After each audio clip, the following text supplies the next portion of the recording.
আমরা আল্লাহ তাআলার কাছে দোয়া করি, ইয়া আল্লাহ আমাদেরকে সরল পথ দেখান, যে কাদের পথ, যে আপনি যাদেরকে পুরস্কৃত করেছেন, ইহসান করেছেন, দয়া করেছেন, তারা কারা?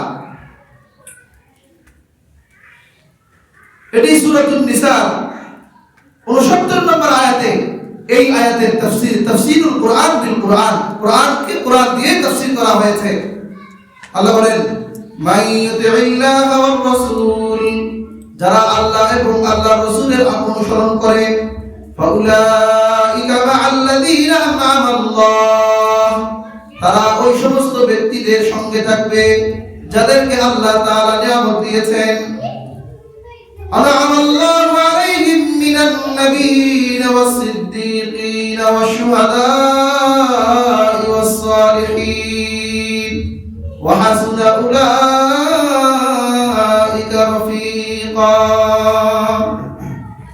আল্লাহ তাআলা কাদেরকে নিয়ামত দিয়েছেন?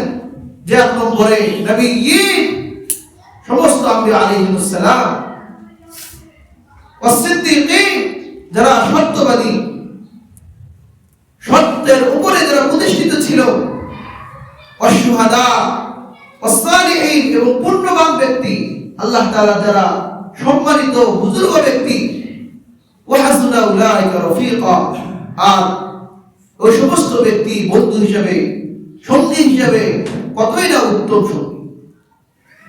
তাহলে আমরা সবসময় আল্লাহ তাআলার কাছে দোয়া করি, ইয়া আল্লাহ আমাদের হাসর নাসর, আমাদের পথ চলা যেন নবী, সিদ্দীকিন, শুহাদা, সালিহিন এদের সঙ্গে হয়।